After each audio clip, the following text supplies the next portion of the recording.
5 ways that you can start your self-development journey today so you can become the person you've been dreaming of becoming and have all the things that you've been desiring. Hi everyone, welcome back to my channel. I'm Rebecca, your self-development sis, and I'm excited to get into some self-development journey tips today to help you go from surviving to thriving. I am so extremely passionate about self-development, mainly because I have seen firsthand at what it's done to positively impact my life. Sure, it can look all like fine and dandy on the outside to do some self-development work, but what self-development has really done for me is so much greater than just the things you see online, than just the surface level stuff. Self-development has completely transformed my inner relationship with myself, my inner world, so that all the relationships outside of me could change. All my career aspirations were able to be focused on and achieved. All of the friendships, the relationships, the dreams and things that I've desired, it's come as a result of me doing the inner self-development work. And I know that can be like annoying to hear sometimes, but I truly believe that your external world is just a reflection of what's going on internally.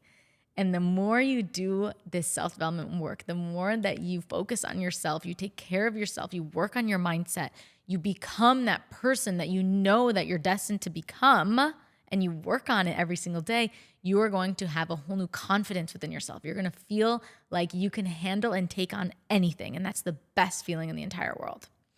So I want to give you 5 tangible ways and things that you can do to start your self-development journey today. Point 1 of it, the first 0.1 step doesn't count as a step, but is obviously following along my channel and listening to my podcast, the Rebecca Lee Podcast, because we are getting into all the self-development, juicy, yummy topics there. So if you're not following along already and you want to have a self-development glow up, that's the first way to do so. Now, let's get into the real tips, the tangible tools and things that I did on my journey to completely up-level and elevate myself in my life. Number 1, if you want to get on a self-development journey, if you're just starting and you don't even know where to begin, it's going to begin with you taking accountability of yourself and your life.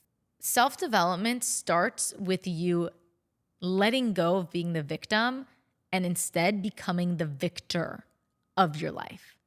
Because you can't go on a self-development journey if you're out here complaining, why me? My life sucks. I'll never make it. They're so much better looking than me. Like, you're not going to succeed in this if you're going to continue to be the victim. So if you're going to continue to be the victim, I don't know if this is a good energetic match, baby girl. I hope it is, but I don't know if it's going to be, if you're going to continue being in that land. So the first step is to take ownership. And that's exactly what I had to do.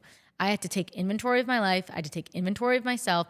Where was I being toxic in my relationship with my ex that just broke up with me? How did I feed into that dynamic? How am I feeding into this work situation that I actually hate? And how can I change it so that I can do something that I love? What am I passionate about? What do I find fulfilling? Like, what kind of people do I want to attract into my life? Like, opening up my mindset and discussing how I actually have played an impact in the things that are currently in my life and how I can change those things about myself to then have a different life trajectory. So if you want to be on a self-development journey, start taking accountability.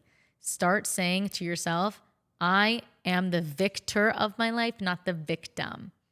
Because life is always happening for us, not to us, no matter what it's looking like at any given moment in time.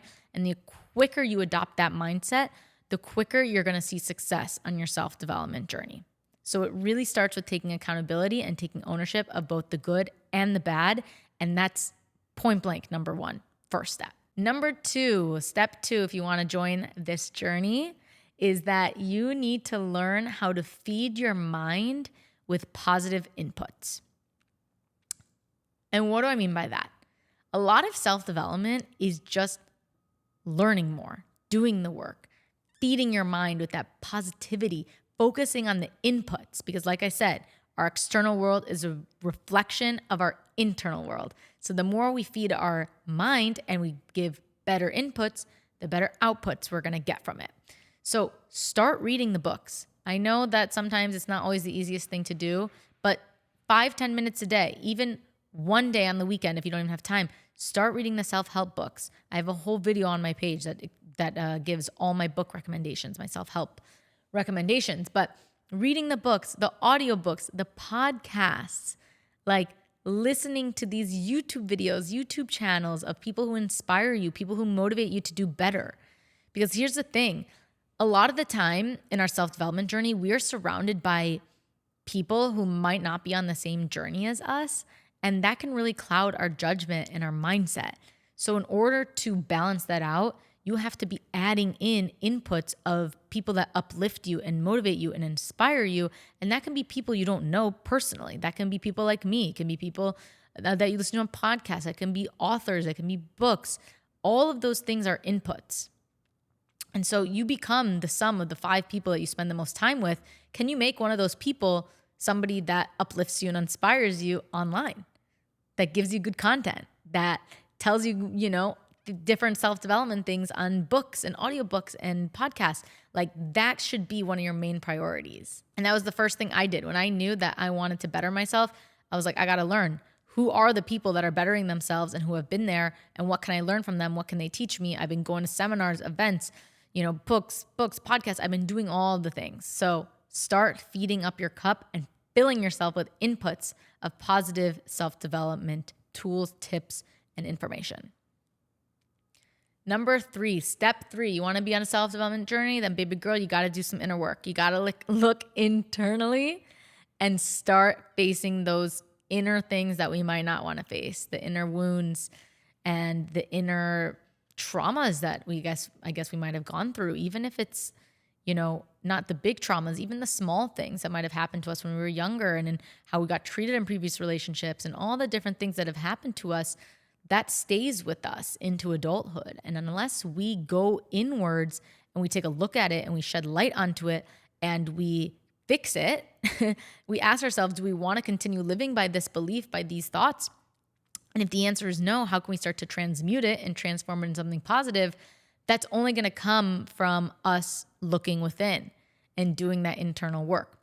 And so I know it's not always easy, and that's actually why I do recommend hiring some sort of coach, working with a therapist, working with some sort of professional that can actually help guide you through some of these tougher internal wounds and battles that we have to deal with, because they can help shed light on things that you might not even be able to see. So I always recommend working with a professional, but if you can't, start with journaling. Journaling is a fantastic tool to start looking within and writing down what's coming up for you. There's so many different journal prompts and access to journal prompts online that you can find. Just search on Pinterest, search on Google, search on TikTok. Like, I post journal prompts on my Instagram stories all the time, but just start thinking about what are the things that maybe I've neglected within myself that I don't want to look at, but I really need to.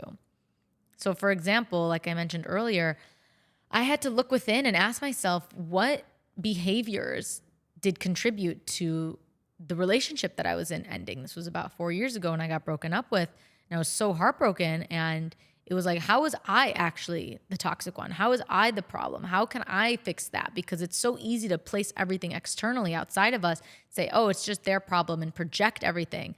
But start looking within and being like, wow, am I actually the problem? How am I the issue? And how can I make it better for my next relationship and for the next situations I'm in? Because you'll never regret ever doing this internal work, because it's going to benefit all other relationships and dynamics that you're a part of going forward. And that's something that was really hard for me to do, to take accountability and to look within. But once I did that, it opened up so many new doors and opportunities for me, because I was showing up differently. So therefore, I attracted different things and different people and partners as well. Step number 4, this is something that might be controversial a little bit, and I don't hear enough people talking about, but a lot of self-development, or at least in my personal self-development journey, this is all my personal anecdotes, has been a lot of taking action on things that deep down my soul wanted, my soul knew that was the direction I was going towards, but it felt very uncomfortable and it was very much outside my comfort zone. So I think a big component of being on this journey is committing to yourself, committing to your growth, committing to getting outside your comfort zone when it comes to things that you know were placed in your heart and your soul for a reason, to things that you know your intuition should be following, but society standards might be stopping you and might be deterring you from doing it. So for me personally, my biggest growth in my self-development journey have been the moments where I've intentionally put myself outside my comfort zone. When I'm moving to LA, not knowing when I'm moving again, when I'm, getting out of that relationship when I know I deserve better, when I'm quitting my job because I know I want fulfillment, when I'm trying a new program, launching a new program, taking on new one-on-one clients when it's scary because it's new and I don't know if I can really do it, but I do it anyways because I'm committed to my growth. And I know that nothing grows inside the comfort zone. So if you really want to develop the sense of self and this sense of confidence you have to be taking action on the things deep down you want to do, but you might just be too afraid to do so. And lastly, number 5 on the self-development journey, this one's super important, and that is having self-acceptance along the way, having self-compassion along the way of your self-development journey. Because as much as I love growth and up-leveling and becoming this best version of me, I'm not going to be able to become that best version of me unless I honor this current version of myself. And I think a big mistake that a lot of people fall into with self-development, especially the way masculine energy self-development comes across of just grind, hustle, become this, so masculine and intense. We forget that in order to get to where we're trying to go, we have to accept and have compassion and love for who we are currently. And we're not going to get to the places we're trying to go to if we're beating ourselves up the entire way of getting there. And that's something I wish I knew sooner, that I can actually enjoy the journey, enjoy myself, be happy with myself while still working on bettering myself, because it's not going to be some day where you're just magically better and then you can be happy with yourself. We're on this constant evolution and journey of life and growth and development. This day is never just going to flip a switch. So the more you can infuse self-acceptance and self-compassion and be genuinely happy and celebrate yourself and all the little wins along the way of the self-development journey, the faster you're going to get there, because you're going to realize that there is no ending. There is no end to this journey. You're just going to be a happier person. Your vibration's going to be higher, and therefore you're going to start attracting things at a faster speed. Boom. Your self-development journey is already on such a more positive path. So infusing that self-acceptance, infusing that self-compassion as best as possible is going to be one of the biggest game changers for your overall self-development journey. So thank you so much for listening and watching today's YouTube video. Like I said, don't forget to subscribe for more Sunday self-development videos, and I'll catch you in the next one.